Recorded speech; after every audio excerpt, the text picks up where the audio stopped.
अगली बात करते हैं कि वो ईरान ने कितनी बार पाकिस्तान को कहा कि हमने आपके बॉर्डर तक पाइपलाइन बिछा दी है, आप यहाँ से आगे अपने मुल्क ले जाएं। कितने रुपए किलो वहाँ पे गैस मिलती है? 40-50 है शायद। पाकिस्तान के अंदर ले आए कितने में मिलेगी? 100 तक आ जाएगी। मुझे इंडिया से कुछ नहीं लेना देना। ठीक है, हम मोदी को गालियां निकालते हैं, मोदी मोदी मोदी ये है वो है। ओ भाई वो अपने मुल्क के लिए है, वो क्या कर रहे हैं? क्या कर रहा है? मैं अगर मुझे कोई कहेगा ना कि मोदी स्टूपिड है, हाँ। भाई नहीं, मेरे लिए नहीं है वो, अपने मुल्क के लिए तो अच्छा है ना।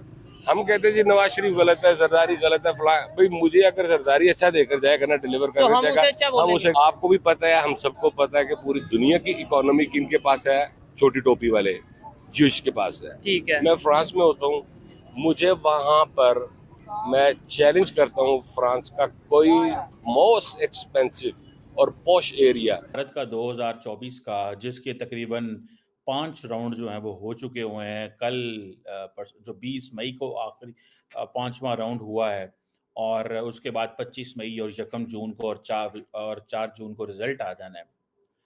देखें, ये जो इलेक्शन है that is going to determine कि जो इंडिया की जो लॉस्ट ग्लोरी है ना, that is what India is going to claim इस इलेक्शन के बाद।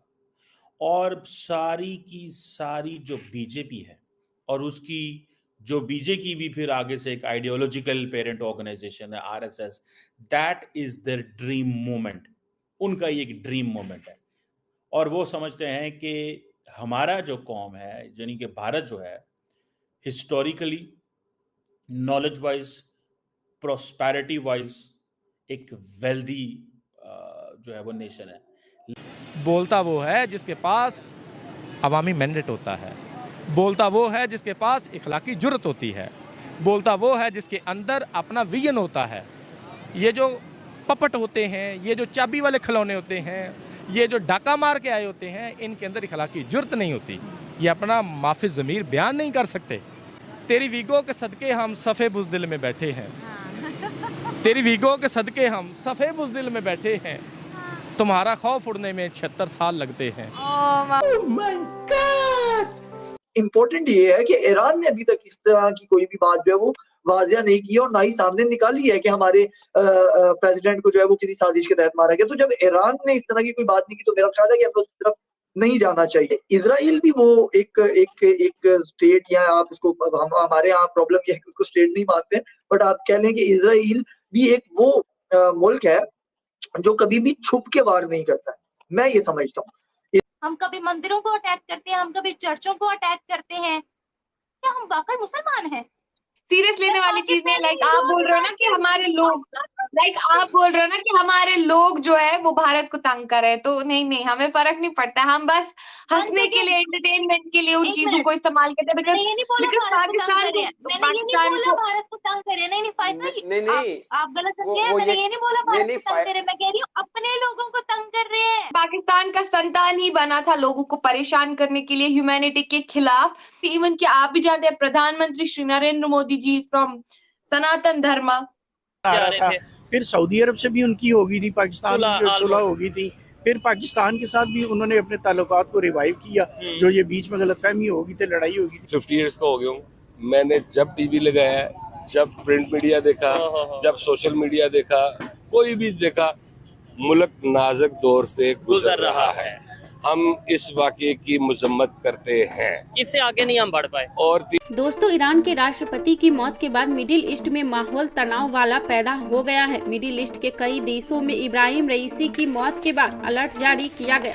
ऐसा बताया गया है कि अगर हादसे में इजराइल की कोई भूमिका सामने आई तो हालात भयावह होने की आशंका है।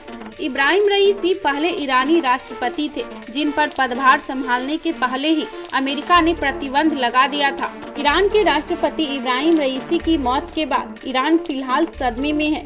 वहां 5 दिनों के शोक का ऐलान किया गया है। हालांकि ईरान के सर्वोच्च धार्मिक नेता अयातुल्लाह ने उनके निधन के बाद उपराष्ट्रपति मोहम्मद मुख्बर को राष्ट्रपति पद का अंतरिम कार्यभार सौंप दिया। यह सारा घटनाक्रम ऐसे वक्त पर देखने को मिला है जब ईरान के पड़ोसी मुल्क बदलते परिदृश्य में तेजी से रणनीतिक भी बदल रहे हैं। ऐसे में अंतर्राष्ट्रीय सियासी गलियारे में माना जा रहा है कि इब्राहिम रईसी की मौत से ईरान के न्यूक्लियर प्रोग्राम को बड़ा झटका लग सकता है। ईरान में राष्ट्रपति इब्राहिम रईसी की हेलीकॉप्टर हादसे में मौत के बाद वहां पर नया राष्ट्रपति चुने जाने के लिए 28 जून 2014 को चुनाव होगा। ईरानी सरकार की तीनों शाखाओं के मुखिया इस तारीख पर राजी हो गए हैं। IRNA न्यूज एजेंसी के हवाले से प्रेस टीवी की रिपोर्ट में बताया गया है कि नए राष्ट्रपति के चुनाव के लिए 28 जून की तारीख तय की गई है। ईरान के उत्तर पश्चिमी स्थित पर्वतीय क्षेत्र रविवार को खराब मौसम के बीच हेलीकॉप्टर दुर्घटनाग्रस्त हो गया था। इस हादसे में वहां के राष्ट्रपति इब्राहिम रईसी और विदेश मंत्री हुसैन अमीर अब्दुल्लानी समेत 9 लोगों की मौत हो गई है। हेलीकॉप्टर हादसे में मारे गए ईरान के राष्ट्रपति इब्राहिम रईसी के लिए मंगलवार को पूरे भारत में एक दिन का राजकीय शोक रहेगा। केंद्रीय गृह मंत्रालय की ओर से इसका ऐलान किया गया है। पूरे भारत में इस दौरान उन सभी इमारतों पर राष्ट्रीय ध्वज आधा झुका रहेगा जहां इसे नियमित रूप से फहराया जाता है और राजकीय शोक की अवधि के दौरान मनोरंजन वाला कोई आधिकारिक कार्यक्रम नहीं होगा।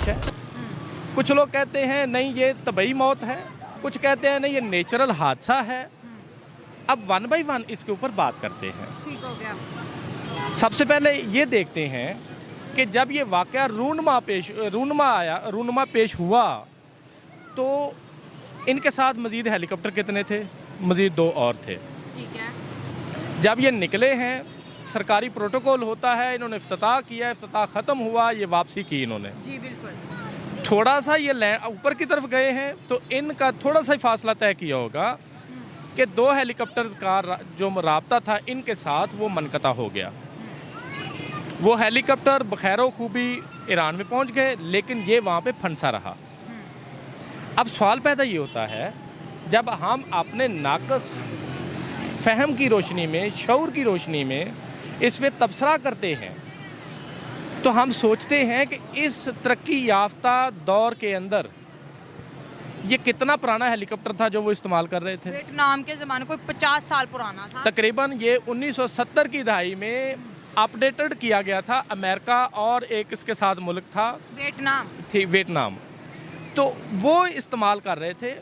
अब इस भी कर पाएगा यूएस के ऑर्डर के बगैर या यूएस की मर्जी के बगैर कुछ करने की, ये बात करूंगा। लेकिन सर आप क्या कहना चाहेंगे? जैसे साहब ने बात की और बड़ी हिस्टोरिकल बातें भी की हैं, जैसे उन्होंने बोला इंडिया की चाबार पोर्ट में इतनी इन्वेस्टमेंट है, ईरान जो है खित्ते में अपना असर और रसूख बढ़ा रहा था, सारी चीज़ें इन्होंने डिस्कस की हैं। आप क्या कहना चाहेंगे अगर कोई ऐसा उन्हें कोई ऐसा निशान या कुछ भी ऐसा नज़र आता है कि भाई यूएस या इसराइल इन्वॉल्व है तो ईरान वार की तरफ जाएगा? देखें जी, सबसे पहली बात तो ये है कि ना ईरान, मैं नहीं समझता इस वक्त जो सिनारियो जा रहा है कोई भी मुस्लिम कंट्री वो अमेरिका के अगेंस्ट जा सके। ठीक है। देखिए जी, हम फॉलो करते हैं सऊदी अरेबिया को। ठीक है। जब वो ही नहीं जा सकता तो मेरी और आपकी औकात क्या है? हम तो वैसे ईरान ने कोशिश तो की है। नहीं, ईरान ने जो कोशिश की है मैं उसको अप्रिशिएट करता हूँ। वो डायनामिक, ठीक है, उन्होंने जो कुछ भी किया है वो एक स्टेप उठाया उन्होंने। ठीक है। वो भी एक बिजनेस पर्पस ही था ना। जब बड़े भाई ने कहा कि जब ये पाइपलाइन का इशू आया था, बेसिकली मैं फ्रांस में होता हूँ, मैं अभी आया हूँ, तो मैं कुछ इंटरनेशनल न्यूज को देखते रहते हैं, कभी कभी देखता हूँ।